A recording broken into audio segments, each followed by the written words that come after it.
नमस्कार, स्वागत है आप सभी का। मैं हूं हिमांशु और आप देख रहे हैं हलचल इंडिया। बेबाक खबर तेज असर। आइए नजर डालते हैं आज की खबरों पर। मुजफ्फरनगर जनपद के मंसूरपुर क्षेत्र के मेडिकल कॉलेज बेगराजपुर में पहुंचे आजाद समाज पार्टी के राष्ट्रीय अध्यक्ष चंद्रशेखर आजाद ने छेड़छाड़ की पीड़िता से मुलाकात की और के हालचाल जाना, जहां उन्होंने पीड़ित परिवार से मुलाकात कर इस मामले में उच्च अधिकारी से बात करने को कहा। उन्होंने कहा कि वह जल्द ही उच्च अधिकारी से मिलकर इस मामले में बात करेंगे, साथ ही प्रदेश के मुख्यमंत्री तक इस बात को लेकर जाएंगे। दरअसल मुजफ्फरनगर जनपद के जट मुठझेड़ा निवासी परिवार कोहलू में काम करने के लिए बिनौली थाना क्षेत्र में गया हुआ था, जहां 30 दिसंबर को 3 युवकों द्वारा परिवार की युवती से छेड़छाड़ की गई। जहां छेड़छाड़ का विरोध करने पर युवकों ने युवती को खोलती हुई कढ़ाई में फेंक दिया, जिसमें युवती 70% जल गई। जहां से उसे बेगराजपुर मेडिकल कॉलेज भर्ती कराया गया, जिसका हालचाल जानने के लिए आज चंद्रशेखर आजाद पहुंचे, जहां उन्होंने उत्तर प्रदेश सरकार पर जमकर भड़ास निकाली। साथ ही साथ उन्होंने उत्तर प्रदेश के पुलिस प्रशासन पर भी सवाल खड़े किए। ये उत्तर प्रदेश है, यहाँ दावे तो बहुत हैं, सच्चाई क्या है वो आपके सामने। परिवार से बात हुई कैसे? मेरी परिवार से बात हुई, मेरी उस बिटिया से भी बात हुई। मैं उस बहादुर बिटिया की हिम्मत की दाद देता हूँ कि उसने इस अपमान के खिलाफ लड़ाई लड़ी। कोई और होता तो शायद कमज़ोर पड़ जाता। 3 दरिंदों के सामने उसने लड़ाई लड़ी, अपने सम्मान की, आत्मसम्मान की लड़ाई लड़ी, खुद को बचाने का प्रयास किया, लेकिन उनकी बाहुबल के आगे वो कमज़ोर पड़ी और उन्होंने उठा के उसको कोल्लू में फेंक दिया।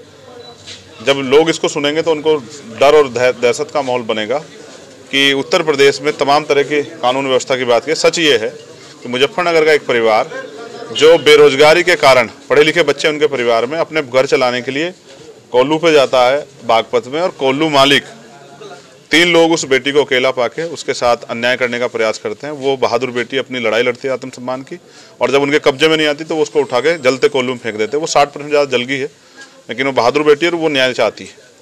वहाँ की पुलिस ने लापरवाही बरती, वहाँ के अधिकारी घोर भ्रष्टाचार में लिप्त हैं। अदरवाइज बहन बेटी के सम्मान के मामले में ठोस कार्रवाई होनी चाहिए थी। और जो उसका भाई पीड़िता का रिपोर्ट लिखवाने का, उसको वापस आते उसको भी पकड़ के पीटा गया, उसकी जान को भी खतरा है, लेकिन ना पुलिस को कोई दिखाई दे रहा है ना सरकार को दिखाई दे रहा है। आज मैं उस परिवार से मिलने आया हूँ, उनको विश्वास दिलाने के वो अकेले नहीं है। मैं यहाँ के डॉक्टर से बात करूँगा, उन अधिकारियों से बात करूँगा। ये लापरवाही उत्तर प्रदेश में नहीं चलेगी। मेरी मांग ये है कि ऐसे अधिकारी, भ्रष्ट अधिकारी जो पैसों के चक्कर में बहन बेटियों के सम्मान के साथ जो अपमान हो रहा है, अन्याय हो रहा है, उसको दबाने का काम कर रहे हैं, ना कि आरोपियों को सजा दिलाने का, उन पर सख्त कार्रवाई हो। उस एसएचओ को सस्पेंड करके उसके खिलाफ मुकदमा लिखा जाए, उसको जेल भेजा जाए, तो उसको एहसास होगा कि किसी की बहन बेटी के साथ अपमान हो और आप लोग चुप बैठें या अपने निजी स्वार्थों में जो है घटना को दबाने का काम करें। ये सही नहीं। दूसरा, इस परिवार के बारे में सरकार और सरकार जुड़े लोग भी सोचें कि ये परिवार कैसे सर्वाइव करेगा। वो बेटी, उसकी क्या दोष है? वो तो अपने परिवार को पालने के लिए वहाँ गई थी, लेकिन आज उसके साथ ये जो घटना हुई है, ये उत्तर प्रदेश सरकार की लापरवाही और उनके सरकार में जो गुंडा राज चल रहा है उसकी वजह से हुई। तो सरकार को चाहिए कि उस परिवार की सुध ले और उस बेटी को अच्छे से अच्छा बेहतर इलाज करके उन आरोपियों को सजा दिलाने में मदद करे और इस परिवार का संरक्षण करे। और मुझे उम्मीद नहीं है कि जो मुख्यमंत्री दलित सम्मेलन की बात करते हैं, दलितों के हितों की बात करते हैं, दलित साथ भोजन करने की बात करते हैं, उनको इस बेटी की चीखें नहीं सुनाई दी। ये मुझे इस बात को लेकर महसूस होता है कि मुख्यमंत्री सिर्फ दलितों की वोट लेने के इस तरह की बातें करते हैं। 2024 में चुनाव है, क्या आपका हो रहा है गठबंधन के साथ? मैं इसीलिए लड़ रहा हूं कि बहन बेटियां सुरक्षित रहे, जिन मुद्दों को मुद्दा नहीं समझा जाता उन पर चर्चा हो। इसीलिए एक सशक्त आवाज की जरूरत पार्लियामेंट में, इसीलिए हम लोग नगीना से मजबूती चुनाव लड़ रहे हैं। हम जीतेंगे भी, हमें भरोसा है। कमजोर वर्ग वहाँ से किसान, नौजवान, हर वो तबका जो चाहता है कि कोई मजबूत आवाज़ संसद में जाए जो उनके हितों की रक्षा करे, वो उनको अवसर देने का काम करेंगे। और मेरा प्रयास है और हम लोग बहुत मेहनत करें नगीना में।